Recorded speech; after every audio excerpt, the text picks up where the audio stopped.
M'dzina la Atate ndi la Mwana ndi la Mzimu Woyera. Amen. Ndikulandireni abale nonse pano pa Tiyankhuleni Ambuye. Lero ndi pa 4 Juni chaka cha 2024, lachiwiri la mulungu wa 9 pa chaka.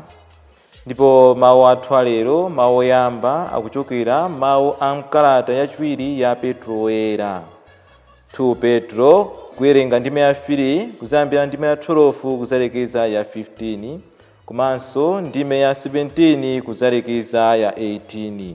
Amene akutiwerengera mawu oyamba ndi Novice Anne Malizani, achipani cha Daughters of Wisdom, kuchokera ku Martyrs of Uganda, Vumbwe Parish, mu Archdiocese ya Blantyre. Ndipo mawu athu a mu Uthenga Wabwino ndi Uthenga Wabwino monga adalembera Mariko mutu wa 12 kuyambira ndime ya 13 kuzalekeza ya 17. Amene akutiwerengera mawu a Uthenga Wabwino komanso kutigawira mawu ndi Reverend Father Damian Abraham, achipani cha Montfort Missionaries, kuchokera ku Martyrs of Uganda, Vumbwe Parish, mu Archdiocese ya Blantyre. Tiyeni abale tikhalire limodzi. Mawu oyamba. Mawu a mkalata yachiwiri ya Petro Woyera. Abale, muziyembekeza tsiku la Ambuye ndi kugwira ntchito zofulumizitsa kudza kwake. Pa tsikulo zakumwamba zidzayaka moto ndi kusungunuka, ndipo zinthu zonse nazonso zidzasungunukira m'motomo. Koma potsata lonjezo la Mulungu, tikudikira kumwamba kwatsopano ndi dziko lapansi latsopano, mmene chilungamo chizidzakhalamo. Choncho inu okondedwa, popeza kuti mukudikira zimenezi, muzichita changu kuti Ambuye adzakupezeni muli opanda banga kapena chilema, ndiponso muli pa mtendere ndi Ambuyewo. Zindikirani kuti Ambuye athu akukulezerani mtima kuti mupulumuke. Paulo, m'bale wathu okondedwa uja, nayenso adakulemberani za zimenezi ndi nzeru zimene Mulungu adampatsa. Tsono inu okondedwa, popeza kuti mwaziwiratu zimenezi, chenjerani kuti zolakwa za anthu ochimwa zingakusokoletseni, ndipo mungagwedezeke, kenaka nkugwa. Koma mukule m'chifundo ndi nzeru za Yesu Khristu, Ambuye athu ndi mpulumutsi wathu. Iye akhale ndi ulemerero tsopano ndi mpaka muyaya. Amen. Mawu a Ambuye. Tithokoze Mulungu. Ambuye akhale nanu. Mawu a mu Uthenga Wabwino monga adalembera Mariko Woyera. Ulemu kwa inu Ambuye. Pa nthawi yomweyo anthu ena amugulu la Afarisi ndi nanso amuchipani cha Herode adatumidwa kuti akatape Yesu mkamwa. Adafika adati, Aphunzitsi, tikudziwa kuti inu mumanena zoona ndipo simuopa munthu aliyense. Simuyang'anira kuti uyu ndani, koma mumaphunzitsa malamulo a Mulungu moona. Nanga tsono, kodi malamulo a Mulungu amalola kuti tizikhoma msonkho kwa mfumu ya ku Roma kapena ayi? Kuti tizikhomadi kapena tisamakhoma? Koma Yesu podziwa maganizo awo onyenga adati, bwanji kodi mukundiyesa dala?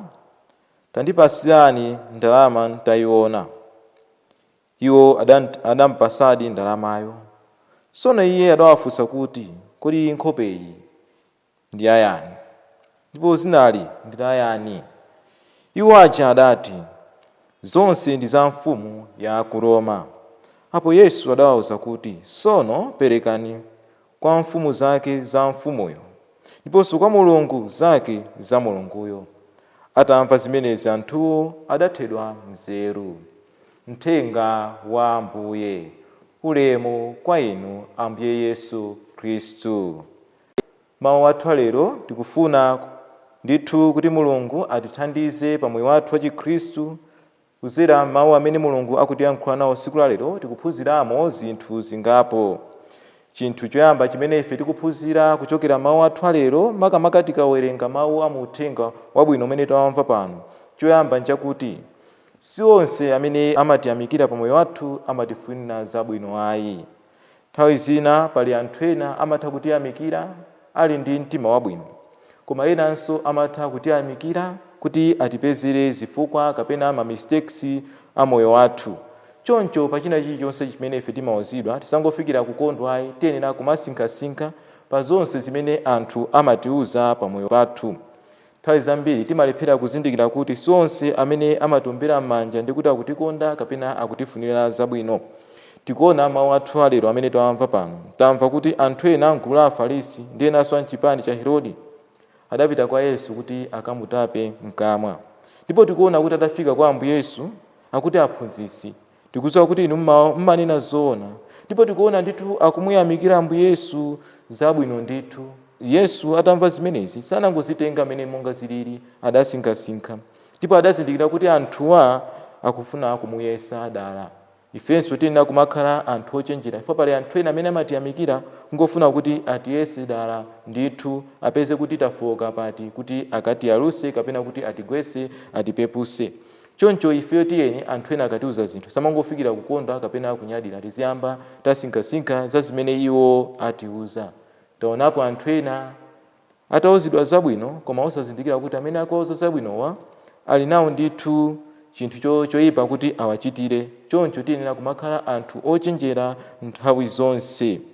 Chachiwiri chimene tikuphunzira lero nchakuti tikuona Ambuye Yesu akuwazindikirisa anthu akuti ayenera nthawi zonse kumayima pa chilungamo, asamakhale anthu osemphanisa zinthu. Tikudziwa kuti chakuti chiyenera kukhalira mwakuti, koma nthawi zina pochita zinthu timafuna tizisemphanisa kuti izi tikomere ife. Koma lero tiyenera kumakhala anthu nthawi zonse oyima pa chilungamo. Chilungamo tizichilola chizikhala chilungamo nthawi zonse. Pomaliza, Ambuye Yesu akuwauza anthu aja kuti zake za Mulungu mumpase Mulungu. Chinthu china chimene Ambuye Yesu afuna kutisimikizira pa moyo wathu nchakuti moyo wathu timayenera kumabalansa zinthu. Tiyenera kumabalansa zinthu. Moyo wathu ndi thupi ndi mzimu. Choncho pali zinthu zina zimene zili zakuthupi zimene zimakhala zofunikira kwambiri, zimene ifeyo tiyenera ndithu kutengapo gawo. Komanso pamene tikutengapo gawo pa zauthupi tisayiwalenso kuti tili ndi mzimu. Choncho pamene tikusamala moyo wathu wathupi, chimodzimodzinso tizichita ndithu ndi moyo wathu wauzimu. Pamene tamva mawu athuwa, tapemphe Ambuye Yesu kuti ayike mwa inu ndi ine mtima omasinkhasinkha pamene tamva zinthu.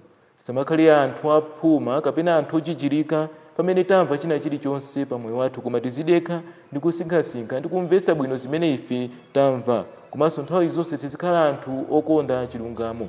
Tisamachite zinthu ndi cholinga choti zitikomere ife tokhayi, koma zizikhala zinthu zoona nthawi zonse. Amen.